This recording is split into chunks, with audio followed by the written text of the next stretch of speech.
मेरे सुनने वालों और देखने वालों, मैं बता दूं आपको कि मेरी कई वीडियो आ चुकी है और आइंदा भी आएगी, यह बताने के लिए कि मेरे बड़ों ने हिंदू धर्म क्यों छोड़ा था, हमारे पूर्वजों ने, बाप दादाओं ने हिंदू धर्म क्यों छोड़ा था और लोगों को क्यों छोड़ देना चाहिए। मेरी वीडियो पूरे सबूत के साथ होती है, वो भी इनकी असल धार्मिक किताब से होती है। वो किताब खोल करके होती है कि आप भी उस किताब को देख लें, पढ़ लें, और इस तरह से होती है कि कोई सनातनी, कोई हिंदू इनकार की राह नहीं ले सकता है। आज आप मेरी वीडियो पूरी देख लें या मेरी पिछली वीडियो कोई भी आप देख लें, आपको खुद पता चल जाएगा कि हिंदू धर्म क्यों छोड़ देना चाहिए। मैं एक बात भी अपनी तरफ से नहीं कहूँगा और न कहा हूँ। किसी हिंदू में लज्जा, शर्म नाम की कोई चीज़ होगी तो ज़रूर वो इस वीडियो को देख कर के आइंदा खुद को हिंदू कहने से शर्म महसूस करेगा। तो देखें किताब, ये है विष्णु स्मृति, विष्णु धर्मशास्त्र, मंत्र 103, 4, 5 से हम पढ़ते हैं। पढ़ने से पहले आप हज़ार से गुजारिश करूँगा कि भाई लोग चैनल सब्सक्राइब कर लें, जो भी देखें वो सब्सक्राइब भी कर लें। आपके देखने और सब्सक्राइब करने से ही वीडियो आगे बढ़ेगी, और साथ में लाइक भी कर दें अगर वीडियो पसंद आए तो। देखें क्या लिखा है कि विप्रों के संतुष्ट रहने पर राजा का राज और राजकोष बढ़ता है और व्यापारिक व्यवहार, लेन देन, कृषि तथा गौ के परिपालन में वृद्धि होती है। यहाँ विप्रो बोलते हैं ऊंची जाति को, ब्राह्मण को, ब्राह्मण जाति को बोलते हैं। तो यहाँ ये बताया जा रहा है कि अगर ब्राह्मण संतुष्ट है तो फिर राजा का राज भी फलेगा, फूलेगा, फैलेगा, बढ़ेगा, वो सारी बातें हैं। अब हम नीचे चलते हैं। असल जो बात थी यहाँ से है, लाल निशान से। यहाँ का लिखा है कि ब्राह्मण और क्षत्रिय की सेवा वैश्य के कर्म कर्तव्य कहे गए हैं। कृषि, खलियान, यज्ञ और गो यज्ञ करने, ये गो यज्ञ करने के बारे में बताया गया है। तो खैर ऊपर तो ये बात आई है कि जो वैश्य यानी तीसरे नंबर पे जो जाति आती है हिंदुओं के यहाँ, उसके ज़िम्मे है कि ऊपर की दो जाति क्षत्रिय और वैश्य की सेवा करेगा और साथ में कृषि, खेती बाड़ी वगैरह भी करेगा, गाय भी पालेगा और गौ यज्ञ भी करेगा।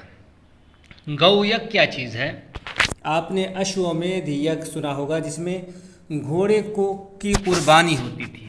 आज हम आपको दिखाते हैं कि ब्राह्मण जिस तरह से चाहता है कि वो और दीगर हिंदुओं को धर्म के नाम पे वे बेवकूफ़ बना करके लूटना, खसोटना और दूसरे काम करवाना, ये सब ब्राह्मण किस तरह से करता है। देखिए, हमने गौ यज्ञ को गूगल पे सर्च किया तो क्या लिख कर के आया है, आप भी देखें।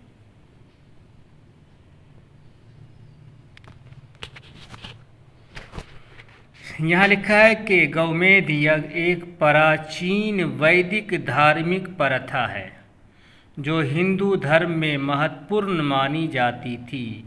ये यज्ञ एक विशेष प्रकार की हवन यज्ञ होती थी जिसमें गाय को बलिदान किया जाता था। इस यज्ञ का उद्देश्य धार्मिक और आर्थिक संगठन को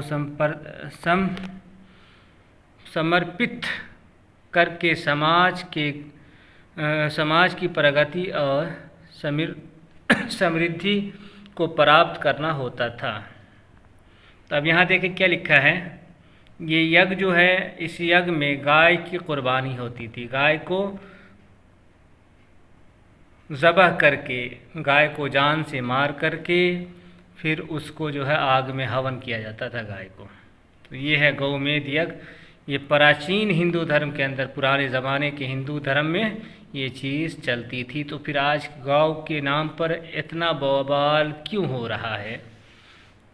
जाहिर सी बात है, हर हिंदू समझ सकता है, अगर थोड़ी सी भी अकल होगी तो वो समझ सकता है कि गाय के नाम पे ब्राह्मण सारे लोगों को बेवकूफ़ बना रहा है, और ब्राह्मण का गुलाम शूद्र, जिसको कुत्ता भी कहा गया है, सूअर भी कहा गया है धार्मिक पुस्तकों के अंदर, जैसा कि मोनू मानेसर वगैरह जैसे कुत्ते हैं जिसको धार्मिक पुस्तकों में कुत्ता कहा गया है, सूअर कहा गया है। तो ये लोग इन लोगों को ब्राह्मण इस्तेमाल में भी ले आते हैं। तो खैर, किसी ज़माने के अंदर ये बात हो गई कि हिंदू धर्म में भी गाय की कुर्बानी होती थी, गाय को ज़बह करके भगवान के नाम पर उसको चढ़ाया जाता था। ये बात तो यूं ही आ गई। असल बात अब आगे आएगी।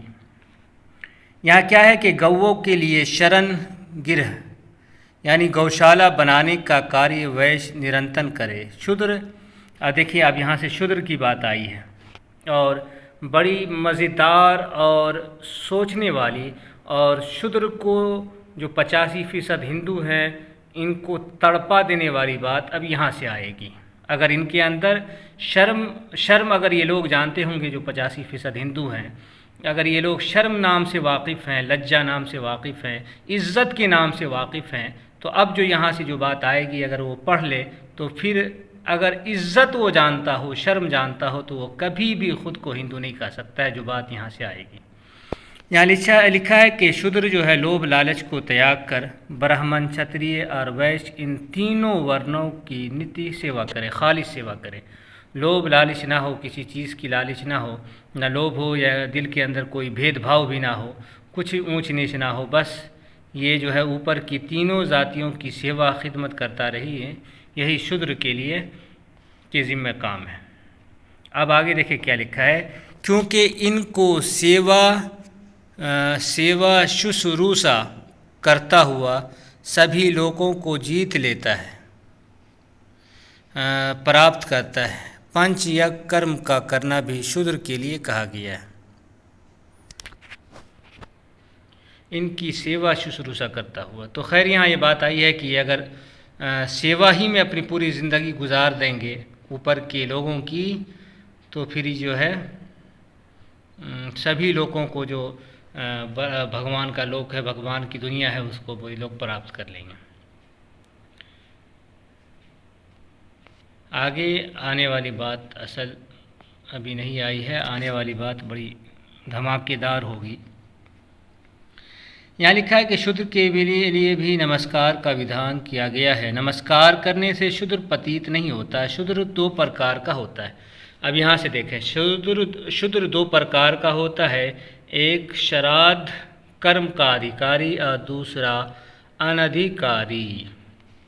इन दोनों में से श्राद्धी अर्थात श्राद्ध कर्म करने के अधिकारी शूद्र का भोजन करना चाहिए, अनधिकारी शूद्र का नहीं। जो शूद्र अपने प्राण, धन, स्त्री आदि को विपर की सेवा में अर्पित कर दे, उस शूद्र का भोजन भोज्य है, और शेष पंच यज्ञ कर्म करने के अनाधिकारी शूद्र का भोजन अभोज्य है। शूद्र कर्म से ब्राह्मण, क्षत्रिय और वैश्य की सेवा करे। अब यहाँ ये बात देखें, क्या बात आई है कि शूद्र यहाँ बताया गया है कि 2 प्रकार के हैं, 2 तरह के शूद्र होते हैं। एक शूद्र श्राद्ध के अधिकारी होते हैं, और एक शूद्र वो हैं जो श्राद्ध के अधिकारी नहीं है। एक शूद्र के घर का बना हुआ भोजन खा सकते हैं, एक शूद्र के घर का बना हुआ भोजन नहीं खा सकते हैं। और भी दूसरी पुस्तकों के अंदर इस तरह की बात थोड़े से साफ अल्फाज में आए हैं। यहाँ आप देखें क्या लिखा है कि उस शूद्र के घर का भोजन खा लेना चाहिए जो शूद्र सेवा का काम करता हो। जो शूद्र, ख्याल में रहे कि वही शूद्र हिंदू है जो सेवा का काम करता हो, जो ग़ुलामी का काम करता हो। जो शूद्र पढ़ लिख लिया है वो तो नर्क में जाएगा और वो हिंदू नहीं हो सकता है। यहाँ क्या लिखा है, असल इस जुमला पे आप ध्यान दें, और कोई भी 85% हिंदू शूद्र जो हैं समाज से आते हैं वो ध्यान दें और देखें कि कितनी बड़ी बेइज्जती उसकी हुई है, कितनी बड़ी ज़िल्लत यहाँ उनके ऊपर मुसल्लत की गई है, कितना उनका इन लोगों का अपमान हुआ। क्या लिखा है कि जो शूद्र अपने प्राण, धन, स्त्री को ऊंची जाति की सेवा में अर्पित कर दे, अपने आप को भी, अपनी जान को भी, अपने धन को भी, अपनी स्त्री को भी, अपनी बीवी को भी, अपनी औरत को भी ब्राह्मण की सेवा में लगा दें, ऊंची जाति की सेवा में लगा दें। ये है असल चेहरा ब्राह्मणों का, ये है असल चेहरा हिंदू धर्म का, कि शूद्र को ये कहा जा रहा है कि धन दौलत सब कुछ से और बीवी से भी। आप देखें क्या लिखा है, एक किसी किताब के अंदर हम पढ़ें, किसी स्मृति के अंदर, कि शूद्र को खूबसूरत बीवी रखने का अधिकार नहीं है। माल दौलत तो मनुस्मृति के अंदर भी है, महाभारत के अंदर भी है, और शायद के बाद मनुस्मृति ही के अंदर है कि खूबसूरत बीवी रखने का भी अधिकार नहीं। अगर किसी शूद्र के पास खूबसूरत बीवी है तो फिर ब्राह्मण को हक है कि वो उससे ज़बरदस्ती छीन करके अपने इस्तेमाल में ले आए। तो यहाँ ये बात आई है कि स्त्री को भी ब्राह्मण की सेवा में लगा दें। शूद्र कर्म से ब्राह्मण, क्षत्रिय और वैश्य की सेवा करे। यहाँ आगे है वैश्य ब्राह्मण और क्षत्रिय की सेवा करे, और क्षत्रिय ब्राह्मण की ही सेवा करे। वैश्य और क्षत्रिय, इनके लिए 3 आश्रम कहे गए हैं, ब्रह्मचर्य, गृहस्थ और वानप्रस्थ।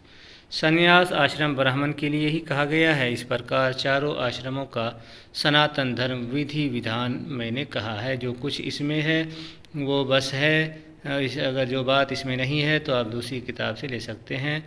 विष्णु धर्मशास्त्र समाप्त हो गया है, आप भी अब दूसरी किताब हारित स्मृति का इंतज़ार करें।